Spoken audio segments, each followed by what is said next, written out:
Hey warriors, let me paint you a picture. You're standing on the side of a busy street. People everywhere, cars honking, footsteps rushing, everyone lost in their own little world. You look around and suddenly realize nobody's watching you, nobody's keeping track of your mistakes, nobody's counting your failures. And in that exact moment, something powerful hits you. Wow. If nobody cares that much, then maybe I don't have to live my life trying to impress them. That thought, that's freedom. The Stoic philosophers knew this truth better than anyone. Epictetus, who was born a slave, taught that we can't control outside events, only our own mind. And Marcus Aurelius, the emperor philosopher, wrote these famous words: "You have power over your mind, not outside events. Realize this, and you will find strength." What he didn't say outright, but what every Stoic understood, is that strength begins the moment you stop chasing validation from people who are too busy chasing their own. Think about today's world. Social media has turned life into one big stage. We're posting, performing, trying so hard to look perfect. But here's the truth nobody likes to admit. Most people are too caught up in their own insecurities to be focused on yours. And that's where the magic begins. When you accept that no one cares as much as you think, you can finally stop performing. You stop living for their approval, and you start living for yourself. Now, don't get me wrong. This doesn't mean you stop caring about people or disconnect from the world. Nah. It means you stop burning energy on things that don't matter. You stop letting random opinions decide how you feel about yourself. Look at Marcus Aurelius again. He wasn't writing meditations for likes, followers, or applause. He wrote those words in private, for himself, for clarity, for growth, for peace of mind. That's why they're so timeless. They came from authenticity, not performance. So here's the question. What happens when you stop performing for an audience that isn't really watching? You start discovering who you truly are. You find the courage to follow what matters to you, not what looks impressive to others. You release the weight of everyone else's expectations, and for the first time, you can breathe. That's the Stoic secret. That's the life of authenticity. And in this video, we're going to break it down into 7 powerful insights. These aren't just nice quotes to remember. They're practical tools you can use, starting today, to stop depending on external validation and build the kind of confidence that no criticism can crush and no praise can inflate. So, take a deep breath. Stay with me till the end, because if you let this message in, it can completely shift the way you see yourself and the way you live your life. Number 1, your mental prison has no walls. The most beautiful prison is the one you don't realize you're in. For years, maybe decades, you've been living inside invisible walls built from other people's expectations, real or imagined. These walls aren't made of stone or steel. They're made of something far more constraining, your own thoughts about what others might think of you. The Roman Stoic Seneca understood this deeply when he wrote, "Every new beginning comes from some other beginning's end." Your beginning starts with recognizing that the prison of people-pleasing has no actual walls, only the ones you've built in your mind. The moment you see this clearly, those walls begin to dissolve. Think about how much energy you spend each day calculating others' reactions. You rehearse conversations before they happen, replay embarrassing moments long after they're over, and make decisions based not on what serves your growth, but on what might earn you approval. This mental gymnastics is exhausting, and here's the truth that will set you free. Most people are too busy running their own mental marathons to spectate yours.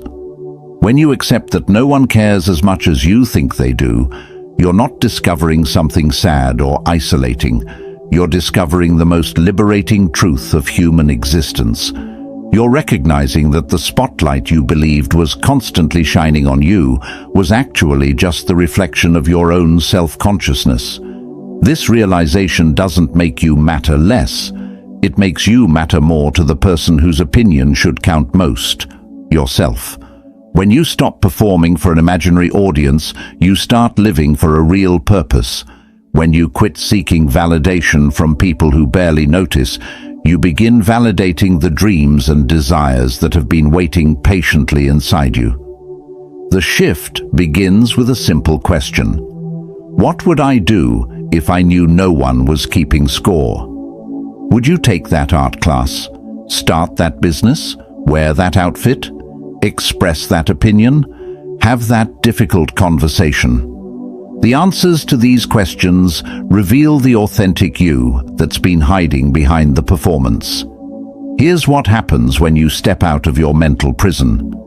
You discover that confidence isn't about believing everyone likes you. It's about being okay with the fact that not everyone will. You realize that respect isn't earned through constant people-pleasing, but through the integrity of living according to your own values. You understand that happiness isn't a popularity contest, but an inner state that belongs entirely to you. The beautiful paradox is that when you stop desperately seeking connection through approval seeking, you become more genuinely attractive to others. People are drawn to authenticity like flowers turn toward the sun. When you're no longer performing, you're simply being, and there's something magnetic about a person who is comfortable in their own skin. This doesn't mean becoming indifferent to others' feelings or dismissing feedback entirely. The Stoics valued wisdom, and wisdom includes learning from others when appropriate. But there's a world of difference between considering someone's perspective and needing their approval to feel worthy. Your mental prison dissolves the moment you realize that most people are too busy dealing with their own insecurities to judge yours.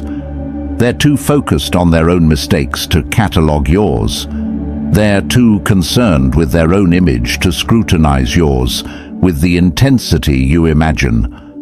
Freedom comes not from others caring less about you, but from you caring less about whether others care about you. It comes from understanding that your worth isn't determined by applause or criticism, but by how honestly and courageously you live your truth.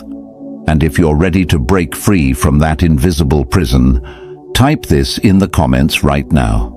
I am free from imaginary judgment. Number 2, the audience that doesn't exist. Have you ever noticed how you can walk into a room and immediately feel like everyone is watching you? Your heart races, your palms sweat, and you become hyper-aware of every step, every gesture, every expression on your face. But here's the reality check that changes everything. That audience you're performing for, it doesn't exist. The ancient Greek philosopher Epictetus taught us that wealth consists in not having great possessions, but in having few wants.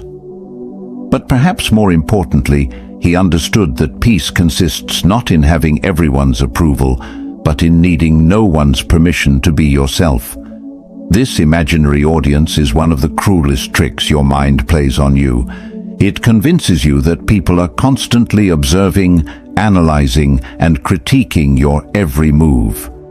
But psychology research tells us something fascinating.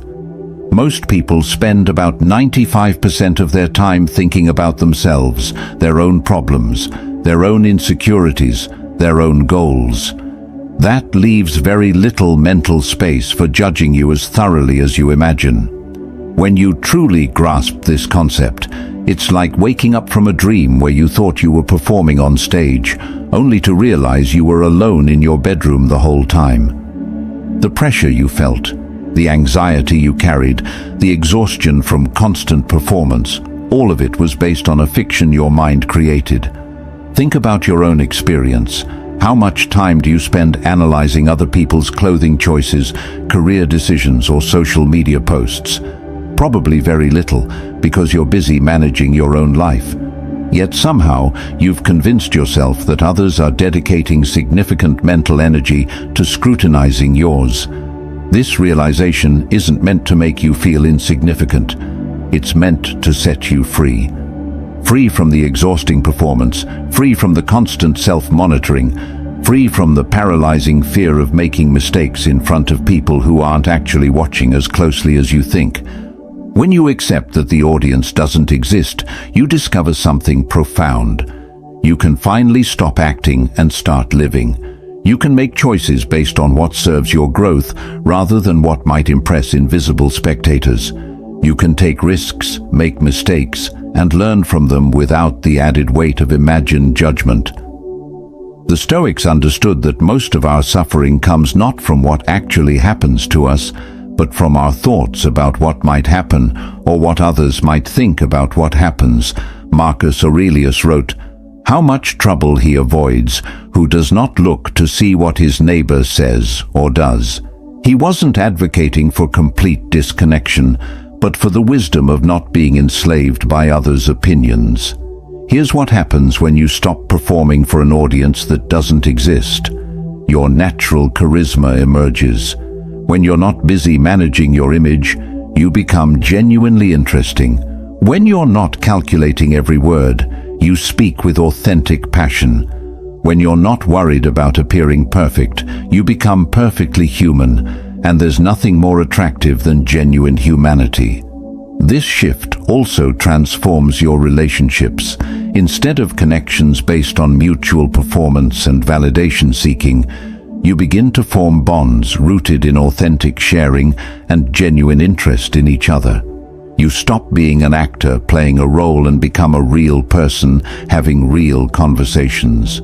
The courage to live without an imaginary audience doesn't mean becoming reckless or inconsiderate. It means making thoughtful choices based on your values rather than reactive choices based on others' potential reactions.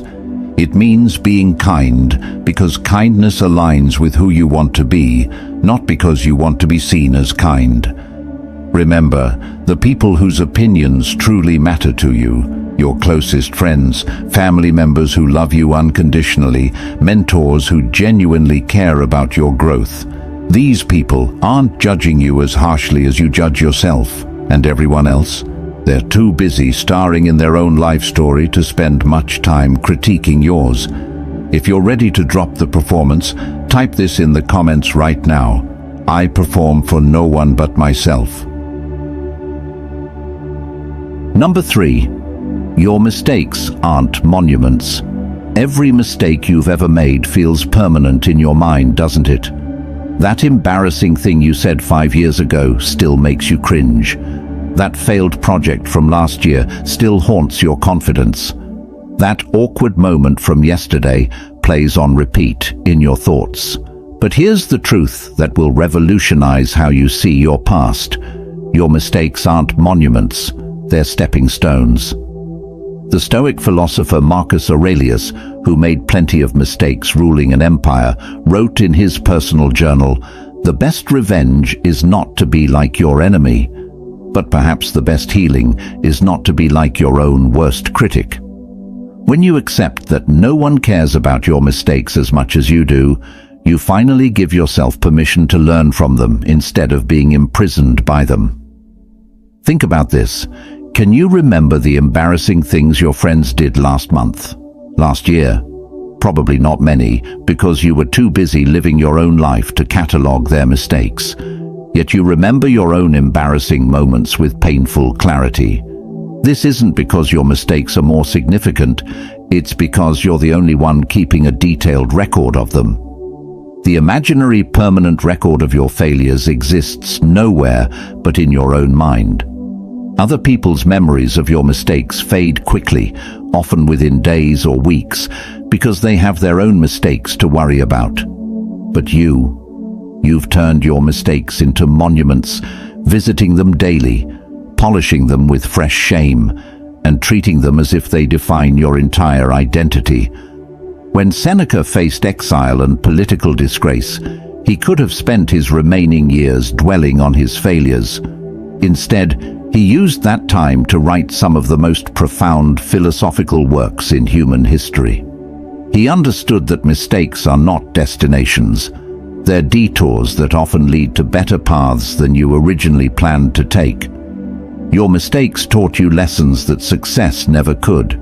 They showed you your limits so you could expand them. They revealed your weaknesses so you could strengthen them. They humbled you in ways that made you more compassionate, more resilient, and more human. But most importantly, they proved that you can survive failure and still move forward. Here's what changes when you stop building monuments to your mistakes. You become willing to take more risks. When you realize that mistakes don't define you, you become more experimental, more creative, more willing to try things that might not work. You understand that the only real failure is the failure to try.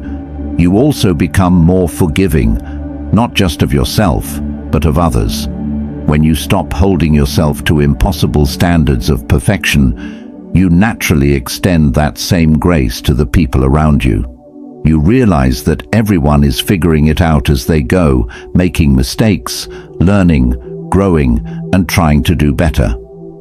The freedom from your mistake monuments also opens up space for genuine self-improvement.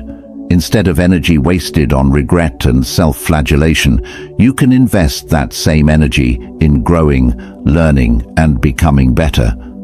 You can look at your mistakes objectively, extract the lessons, and then let go of the emotional weight they carried. Consider this. If you met someone who had made all the same mistakes you've made, would you judge them as harshly as you judge yourself? Would you see them as fundamentally flawed, or would you see them as human? The compassion you would naturally extend to others is the same compassion you deserve to give yourself.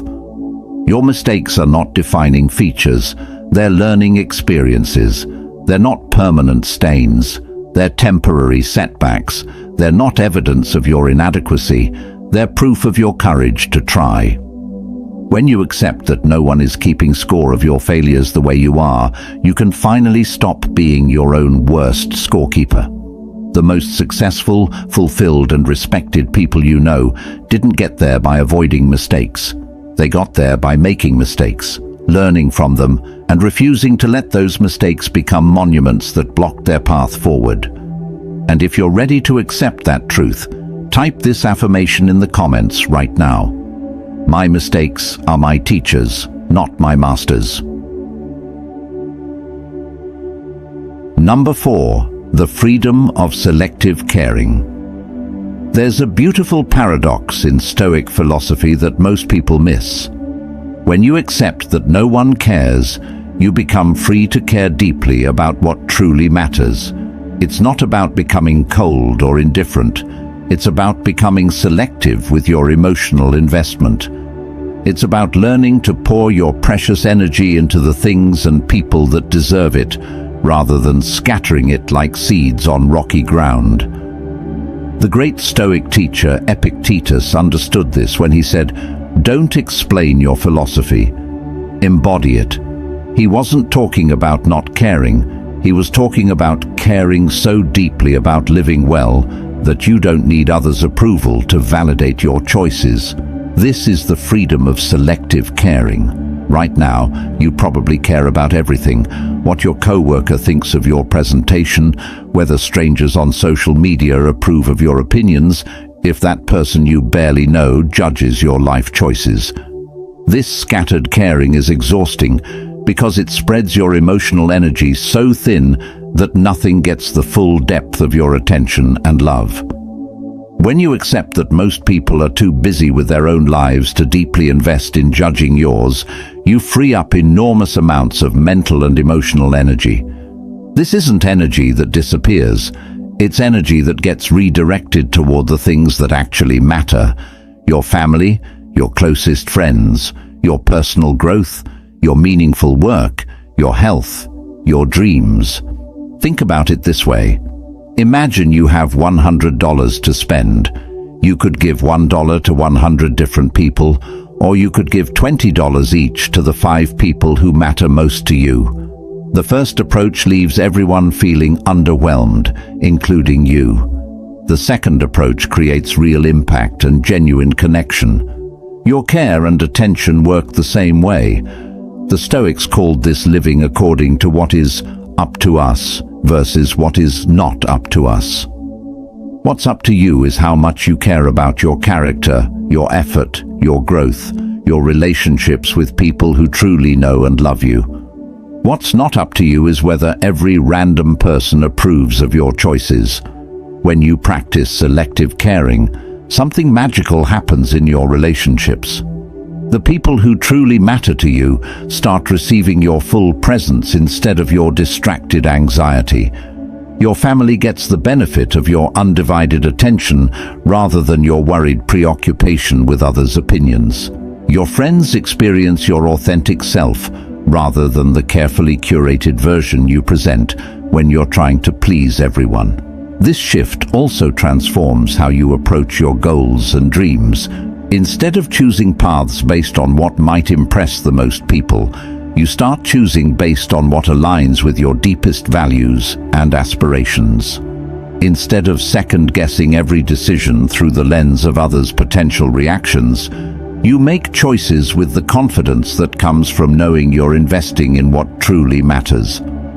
Selective caring doesn't mean becoming selfish or uncaring toward humanity in general. The Stoics were deeply concerned with virtue and contributing to the common good. But they understood that you serve the world best when you're operating from a place of inner strength rather than desperate need for validation. Marcus Aurelius lived this. The best revenge is not to be like your enemy. He focused on becoming the kind of person he wanted to be, not on what his enemies thought.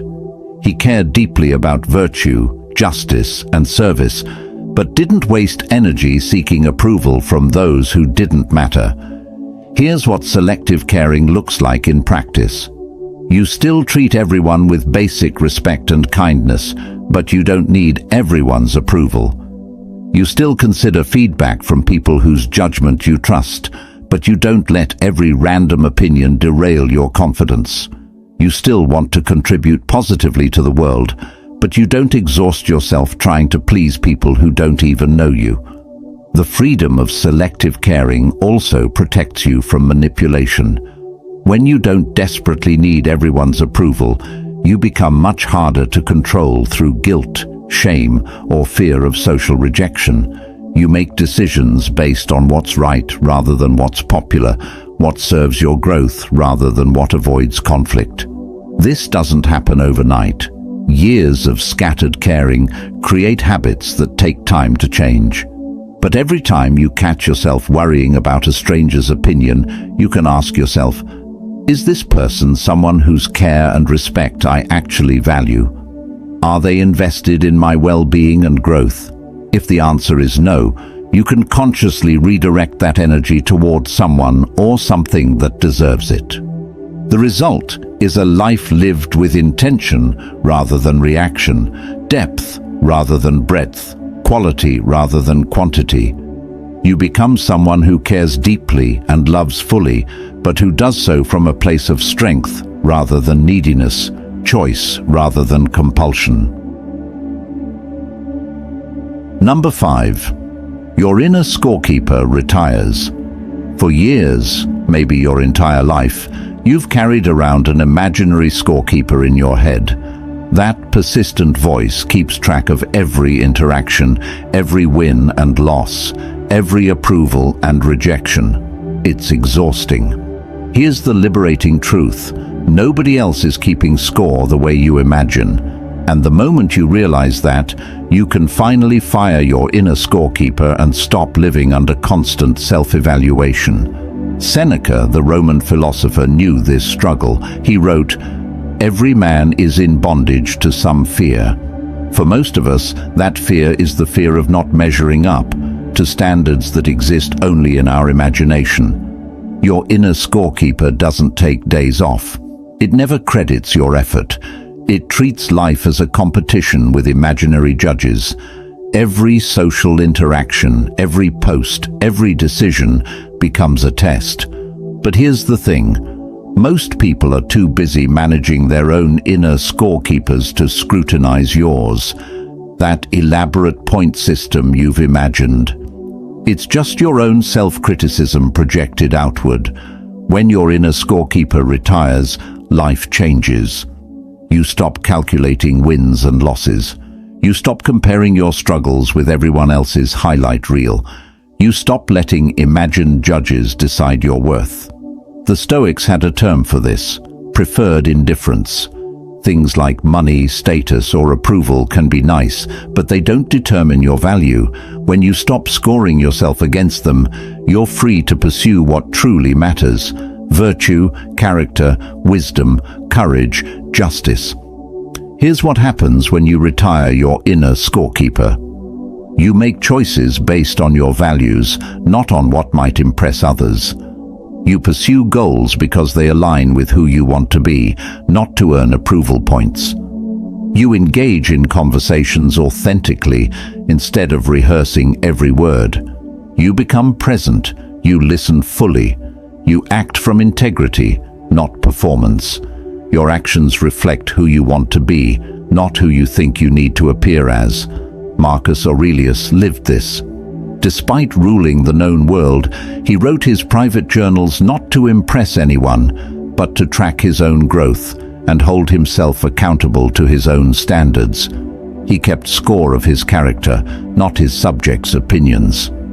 When you stop keeping score of social interactions, generosity and authenticity follow naturally. You give freely, you share honestly, and your resilience to criticism grows. Praise and feedback become data, not verdicts on your worth. Most importantly, you start playing instead of performing, trying new things, speaking your mind, living fully, without the constant pressure to prove yourself. The game you thought everyone else was playing, most aren't even aware it exists. The score you thought they were keeping, only in your imagination. When your inner scorekeeper retires, you discover this beautiful truth. Life isn't a game to be won or lost. It's an experience to be lived, fully, authentically, and without apology. And if you're ready to retire your inner scorekeeper, type this in the comments: I am done keeping score. Number 6. The mirror that actually matters. You've been looking in the wrong mirror your entire life. Every day you check the mirror of others' opinions, searching for validation in their expressions, approval in their words, worth in their reactions. But the only mirror that truly matters, the one that reflects your actual character, growth, and integrity, has been waiting patiently for you to notice it. It's the mirror of your own values, and it's the only reflection that can show you who you really are. The ancient Stoic philosopher Epictetus, who overcame the physical chains of slavery to become one of history's freest thinkers, taught that wealth consists in not having great possessions, but in having few wants. But true wealth, he understood, consists in looking to yourself for the validation that others cannot reliably provide. When you spend your days checking the mirror of others' opinions, you see a distorted reflection that changes based on their moods, their insecurities, their limited understanding of who you really are. One day you look confident, the next day you look foolish, and none of it has anything to do with actual changes in your character or worth. You become like a ship without an anchor, drifting with every wind of social opinion. But when you learn to look in the mirror that actually matters, your own conscience, your own values, your own sense of integrity, you see something stable and true. You see someone who is growing, learning, trying, becoming. You see your efforts, your intentions, your small daily choices to be better than you were yesterday. This shift from external to internal validation isn't about becoming arrogant or dismissive of others. The Stoics valued wisdom, and wisdom includes learning from those who have something valuable to teach us. But there's a profound difference between considering someone's perspective because you respect their judgment and needing their approval because you don't trust your own. Marcus Aurelius, despite having millions of subjects and countless advisors, wrote in his personal journal how much trouble he avoids who does not look to see what his neighbor says or does. He understood that the most important conversation you'll ever have is the one between you and your own conscience. When you start looking in the mirror that actually matters, you discover that you've been a much harsher critic of yourself than you needed to be. You've been comparing your inner struggles to others' outer presentations, your real imperfect life to others' carefully curated images. But when you look honestly at your own growth, your own efforts, your own small victories, you see someone worthy of respect. This internal mirror shows you things that others can't see. The courage it took to try something new, the strength it required to get through a difficult day, the compassion you showed when no one was watching, the integrity you maintained when cutting corners would have been easier. These are the measurements that actually matter. Here's what happens when you start checking the right mirror. You become your own source of approval. Not in a narcissistic way, but in a healthy way that recognizes your own growth and effort. You start celebrating your own small victories instead of waiting for others to notice them. You acknowledge your own progress instead of dismissing it because it hasn't been validated by someone else. You also become more honest with yourself. When you're not performing for others, you can face your real strengths and weaknesses without the distortion of trying to manage others' perceptions. You can work on actual areas for improvement instead of just trying to fix how others see you. The mirror of your own values shows you something beautiful: consistency.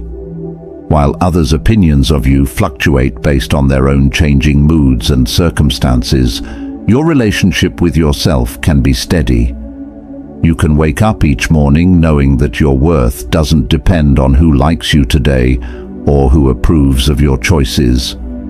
Seneca, who faced both great success and devastating failure in the Roman political world, understood that external circumstances could strip away wealth, status, and reputation, but they couldn't touch the one thing that truly mattered: his character.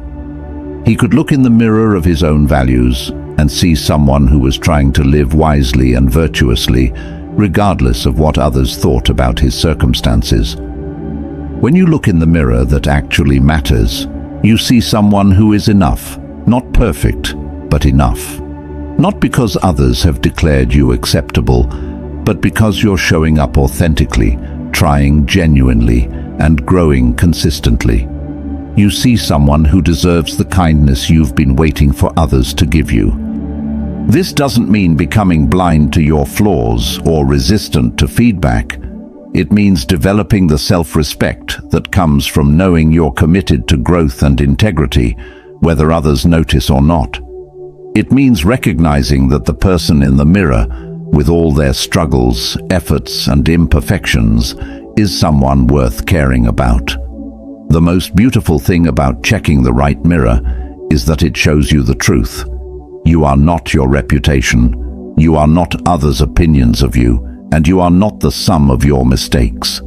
You are someone who is constantly becoming, constantly growing, constantly choosing to show up and try again. Number 7, the art of invisible impact. Here's the most profound realization of all. When you stop needing to be seen, you finally become truly visible. When you quit performing for approval, you start impacting lives in ways you never imagined. This is the art of invisible impact. The understanding that your greatest influence often happens when you're not trying to influence anyone at all. The Stoic emperor Marcus Aurelius never intended for his personal journal to be read by others. He wrote meditations as private reflections, conversations with himself about how to live well. Yet those invisible thoughts written with no audience in mind, have influenced millions of people across centuries. His invisible impact became his greatest legacy. When you accept that no one cares as much as you think they do, something beautiful happens. You stop trying so hard to make an impact and start naturally creating one. You stop crafting your words for maximum effect and start speaking your truth. You stop calculating your actions for optimal impression and start acting from authentic intention. Think about the people who have most influenced your life. Were they the ones who were obviously trying to impress you, or were they the ones who were simply being themselves? Probably the latter. There's something magnetically powerful about authenticity that no amount of performance can replicate. When Seneca wrote his letters to his friend Lucilius, he wasn't thinking about how those words would be studied in universities thousands of years later. He was simply sharing wisdom with someone he cared about. His invisible impact, the honest sharing between friends, became visible across millennia. The art of invisible impact works because when you're not performing for others, your true self emerges. And your true self, with all its imperfections and genuine struggles, is far more relatable and inspiring than any carefully curated version you could create. People are drawn to realness because they're exhausted by pretense, both in themselves and others. When you stop trying to be impressive, you become genuinely impressive. When you stop trying to be inspiring, you become actually inspiring. When you stop trying to be likable, you become authentically lovable. This isn't a strategy, it's a natural result of dropping the performance and living authentically. Your invisible impact happens in small moments that you don't even notice. The way you treat a cashier when you're having a bad day, how you respond to criticism, the kindness you show when no one's watching, the integrity you maintain when cutting corners would be easier. These moments ripple outward in ways you'll never see. Epictetus, who taught that we should focus only on what is up to us, understood that our impact isn't up to us, only our character is. We can't control how others receive our words or actions, but we can control whether those words and actions reflect who we truly want to be. The paradox is that when you stop trying to control your impact becomes more powerful. Here's what invisible impact looks like. You help someone not because you want to be seen as helpful, but because helping feels right.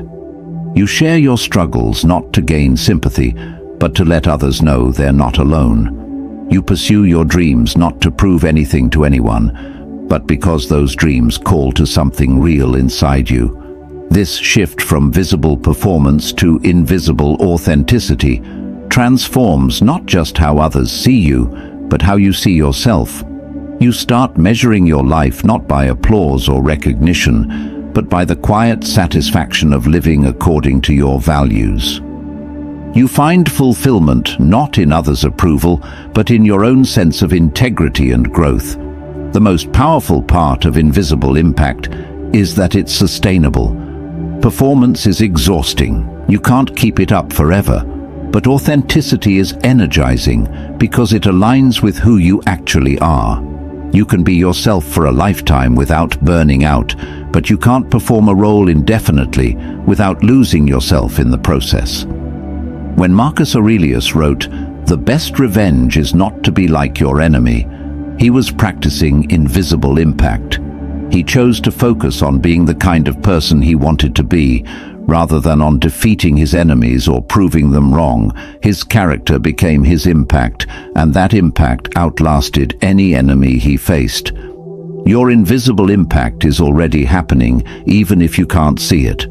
Every time you choose authenticity over performance, every time you show genuine kindness without expecting recognition, every time you persist in pursuing what matters to you despite lack of applause, you're influencing others in ways you may never know.